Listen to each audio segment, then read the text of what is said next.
Why is this seemingly simple shot so powerful?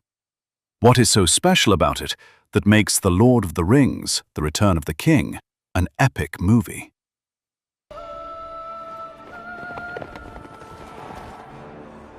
Here we are experiencing the true scale of Middle-earth.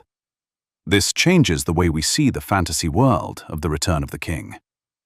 In the Lord of the Rings fantasy trilogy, we have seen some really important and epic shots. For example, the lighting of the beacons,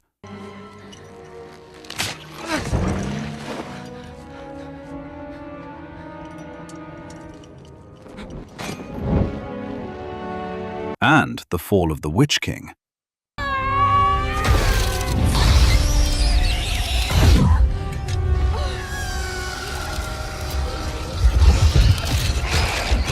Yet one of Peter Jackson's greatest directing decisions lasted 8 seconds. We are almost 133 minutes into The Return of the King and have seen Minas Tirith twice. Minas Tirith, City of Kings. Here, we are introduced to this city from afar. We admire its white towers. The camera was static and remained focused on our characters. Then it shifted, and we saw the aerial footage. This told us how huge the city is. After this, we went through the crowded streets of Minas Tirith, exploring its intricacies and people's lives. We are seeing the chaos in the city.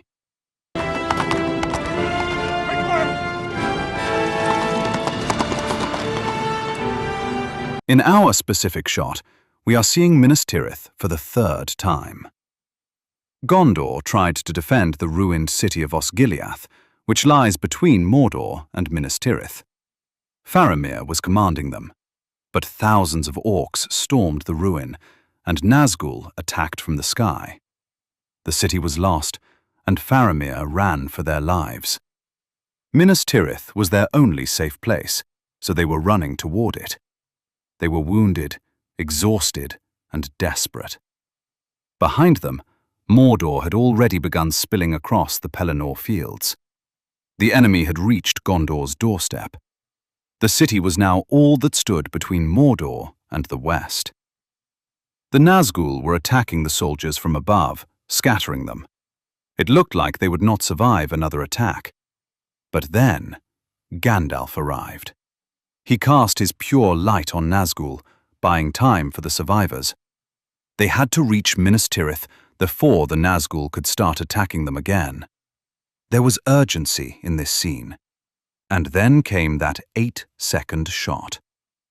As the survivors were fleeing across the Pelennor fields, the camera suddenly began riding alongside them. Ahead, Minas Tirith stood against the mountains.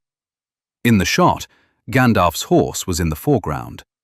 The camera was shaking, and we could hear the hooves of the horse hitting the terrain. The air seemed to move back the lens. This camera movement transferred us into the scene. We are riding with Gandalf, experiencing the terrain with him. The voice of the horse tells us it is rapidly moving across the field.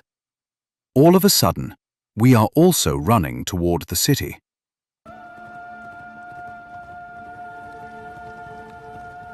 In the background, there is Minas Tirith. The mountains and the city barely shift in the background, even though the horse and riders are running toward it. This told us something that no character had told us. The place is enormous. Filmmakers call this effect parallax, but we don't need to know the name to understand why it works. We have experienced it countless times while looking out the window of a moving car. Fence posts flash by in an instant, distant hills drift slowly across the horizon, and mountains barely seem to move at all. Our brains have learned to interpret that difference as depth. Peter Jackson simply uses a natural part of human perception to convince us that Middle-earth has real geography. We unconsciously know that there is a massive distance between the riders and the safe city. This enhanced the tension of the scene. We are terrified of what would happen next. What if riders failed to reach the safe place?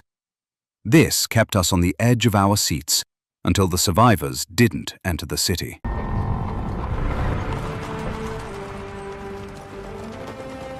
In other fantasy series, the creators mostly prefer showing aerial footage. The static camera movement and the view from above tell us how huge it is. But Peter Jackson took a different approach in the Lord of the Rings series. Instead of static camera movement, he preferred showing us the place from a human's perspective. He mounted the camera on the shoulder of a character and forced us to move with them. For example, when the Fellowship reaches Bree, we don't simply admire the town from above. We enter through its gates with the hobbits, weave through muddy streets, and finally arrive at the Prancing Pony. We discover the town at a walking pace. In Helm's Deep, we climb its staircases, stand beneath its towering walls, and watch soldiers disappear into its defenses. Only then do we appreciate how immense the fortress really is. We know Middle-earth is enormous because we have traveled in it with the characters. This approach of Peter Jackson makes The Return of the King an epic movie. If we compare it with The Lord of the Rings, The Rings of Power, we will feel the difference between these two movies. In The Rings of Power, we are shown different aerial footage. This footage is visually appealing, but they don't give us a sense of geography. Many viewers feel annoyed watching The Rings of Power, believing it failed to tell them the place and distance between characters. They didn't spend much time physically moving through the place that impacts their experience. In it, we admire the kingdoms, but we don't always develop an instinct for their size. That's why this 8-second shot of Minas Tirith carried weight and value. Peter Jackson made us travel the enormous field with the horse riders, giving us the feeling of the place. This feeling enhanced the storytelling element. By the time the great battle begins, we already understand the battlefield. We know how far the city sits from Osgiliath. We understand the openness of the Pelennor fields. We can imagine armies crossing that distance, because we have just crossed part of it ourselves. The same is true when Mordor's forces gather outside the White City. Their numbers feel overwhelming, not simply because there are thousands of orcs on screen, but because we understand the landscape they occupy. We know how large the plain is, how much ground separates the armies, and how imposing Minas Tirith appears against that open space. This created a sense of dread when the war started. This makes the battlefield realistic. The horse ride toward Minas Tirith isn't essential to the plot. It is not a flashy or emotional scene. Yet it plays a part in making Middle-earth believable. After watching any movie, we love to discuss how realistic it feels. The Return of the King gives us this feeling through shots like this. The shaky camera movement, realistic sound effects, and no flashy visual effects give us the feeling that we are traveling through a real place. This is one of the reasons The Return of the King is a masterpiece, even after decades. What are your thoughts about this?